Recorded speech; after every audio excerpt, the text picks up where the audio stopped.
Decimal system और binary system है उसमें नंबरों का जो रिप्रेजेंटेशन है वो कुछ इस तरह से है कि कुछ डेसिमल नंबर ऐसे हैं हमारे पास जिनको हम फाइनाइटली एंड एग्जैक्टली एक्सप्रेस नहीं कर पाते हैं, यानी कि उसको हम इनपुट एज ए इनपुट मैं उसका ज्योमेट्रिक रिप्रेजेंटेशन ज्योमेट्रिकली हम कर पाएंगे, लेकिन एज ए कंप्यूटर में जब हम इनपुट एंटर करते हैं हम नहीं कर पाते हैं। जैसे कि एग्जांपल के तौर पर हम नंबर पाई लिखते हैं तो पाई के एग्जैक्ट वैल्यू कितना है ये हम जानते हैं, लेकिन डिजिट फॉर्म में कितना है जैसे 3.14 और ये एंडलेसली चलता रहता है।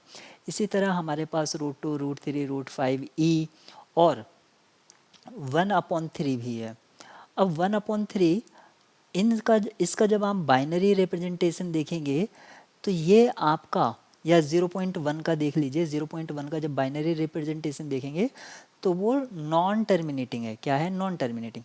लेकिन कंप्यूटर की मेमोरी फाइनाइट होने की वजह से इस नंबर को हमें कहीं से कट करना होगा, जिसे हम चॉपिंग मेथड या राउंडिंग मेथड कहते हैं, राउंड ऑफ मेथड कहते हैं।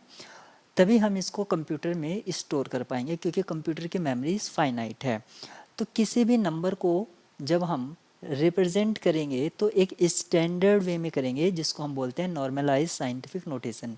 इसमें हमें क्या करना होता है कि जो फर्स्ट नॉन ज़ीरो डिजिट है वो डेसिमल के बाद में होनी चाहिए और डेसिमल से पहले आपका ज़ीरो होना चाहिए।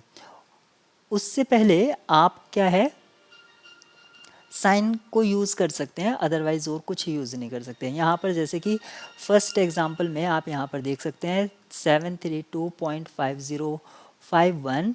इसको अब मुझे इस तरह से रिप्रेजेंट करना है कि डेसिमल मेरा फर्स्ट नॉन ज़ीरो के पास आ जाए, यानी कि बिफोर 732 यहाँ पर मेरा डेसिमल आ गया, उससे पहले ज़ीरो और फिर 5051।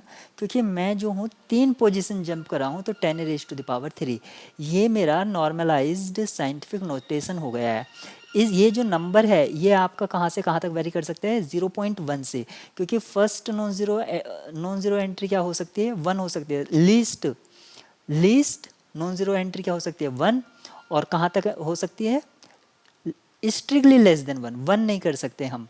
यहाँ पर अगर हमने किसी तरह से ये जो नंबर है इसको 1 कर दिया तो फिर से हमारी ये सिचुएशन हो जाएगी, क्योंकि हमें क्या चाहिए इससे पहले 0 चाहिए। तो इसकी जो हम इसको जिसको हम मैंटिसा बोलते हैं इसकी रेंज क्या हो गई है 0.1 लेस देन इक्वल्स टू और 1 से लेस, इसको हम मैंटिसा बोलेंगे। और ये हमारा बेस हो गया है और ये इसकी पावर जिसको हम ई से, क्योंकि एक्सपोनेंट द्वारा रिप्रेजेंट किया जाता है। अब ये तो था normalised scientific notation. Floating point representation क्या है? क्योंकि हमें मान लीजिए किसी नंबर को रिप्रेजेंट करना है, हमारे पास 2 पोजीशन है। अब मैंने आपको बोला है कि इन 2 पोजीशन की हेल्प से आप डेसिमल में बड़े से बड़ा और छोटे से छोटा नंबर बनाइए। तो आप क्या कर देंगे, बड़े से बड़े के लिए 99 और छोटे से छोटे के लिए क्या कर देंगे आप 10, 2 पोजीशन का यूज़ करके। लेकिन अगर मुझे यही 2 पोजीशन यूज़ करनी है मान लीजिए, तो अगर मैं पहले बॉक्स में नेगेटिव यूज़ कर लूँ और दूसरे में मैं 9 यूज़ कर लूँ तो ये देखिए ये इससे भी छोटा नंबर मिल गया है। तो अगर फ्लोटिंग पॉइंट रिप्रेजेंटेशन में मैं फर्स्ट बॉक्स को, मान लीजिए मेरे पास 8 बॉक्स हैं, मैं कंसिडर कर लेता हूँ मेरे पास 8 बॉक्स हैं 1 2 3 4 5 6 7 और एक 8, 1 2 3 4 5 6 7 8। तो मैं यहाँ पर फर्स्ट बॉक्स जो है वो साइन के लिए फिक्स कर देता हूँ, पॉजिटिव या नेगेटिव साइन।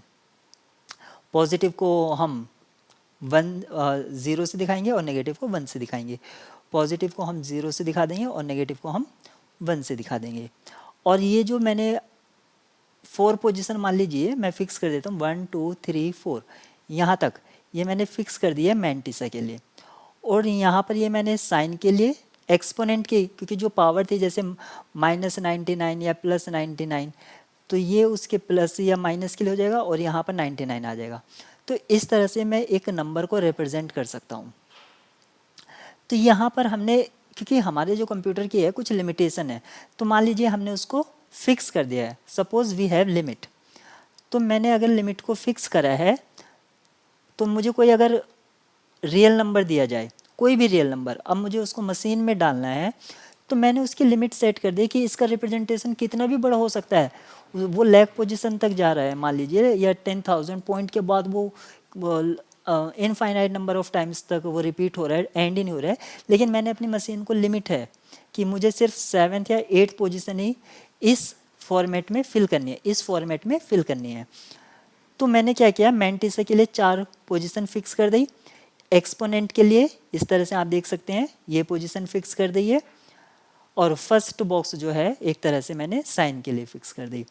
तो यहाँ पर ये हमारा एक फ्लोटिंग पॉइंट अरिथमेटिक हो गया है। फ्लोटिंग पॉइंट अरिथमेटिक किसका? 4 डिजिट डेसिमल का, 4 डिजिट डेसिमल। अब यहाँ पर 4 डिजिट डेसिमल हो गया है। अब क्योंकि हमारा तो सिस्टम जो है वो किस में वर्क करता है, बाइनरी में, तो ये हमने किसी भी नंबर को इस तरह से हम 4 digit decimal floating point arithmetic में रिप्रेजेंट करा, और फिर उसको हम किस में कन्वर्ट करेंगे, बाइनरी में, और हम देखेंगे कि कंप्यूटर में किस तरह से वो स्टोर होगा।